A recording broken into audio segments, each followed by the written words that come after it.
Boop.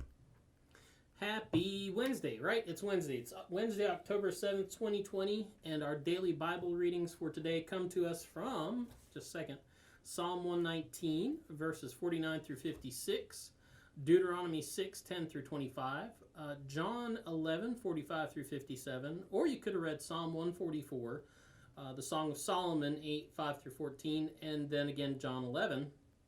And I'm going to look at John 11 today, and we're going to talk about fear and death and what's that all about. So this passage is about what happens when the leaders, the religious leaders in Jerusalem, get wind of what Jesus has been up to, and they get kind of nervous. They're very fearful.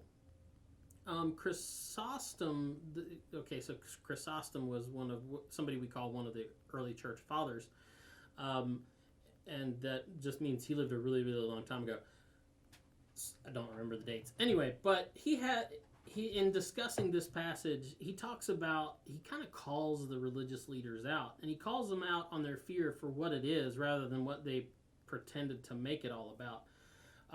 Because he says, however, that they might not be suspected of consulting only their own interests, they declare that the whole state is in danger.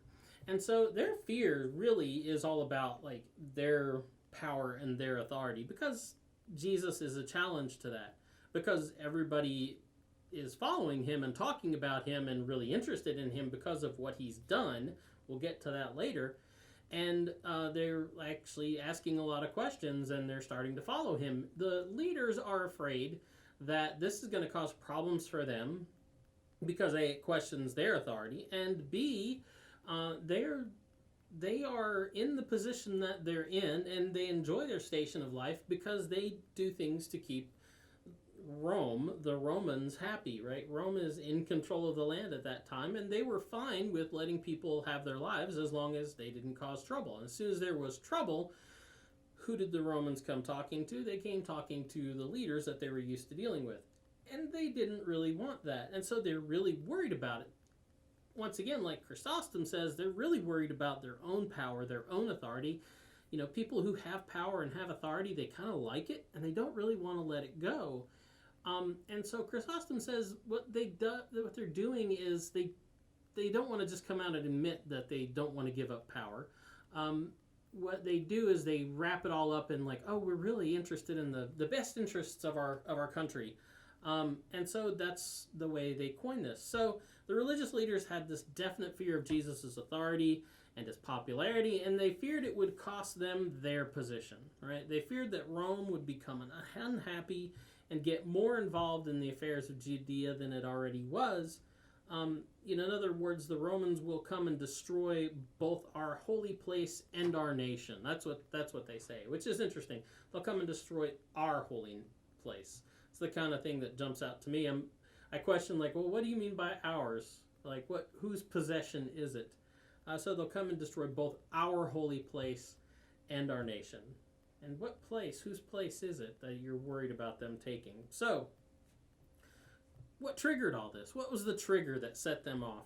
Well, if you read the passage in John right before this, it is basically the resurrection of a dead man and the authority of the one who did it. That's, Jesus had gone, and he had gone and seen Lazarus and saw him dead in the tomb and called Lazarus, come forth, and he came back from the dead and walked out of the tomb, and everybody knew it. And then it talks about people, the word got around, and people started coming to see for themselves. Why was that such a big deal? Because that was the sign of God's Messiah. That was the sign of God bringing the kingdom about. And somebody who could do that was somebody that you should pay attention to, and somebody who had authority. I mean, go back and read in the Old Testament the times where people were raised from the dead. It was powerful people like major prophets like Elijah and Elisha that were doing that kind of stuff, right? So the resurrection of a dead man triggers all this, and the authority of the one who did it specifically.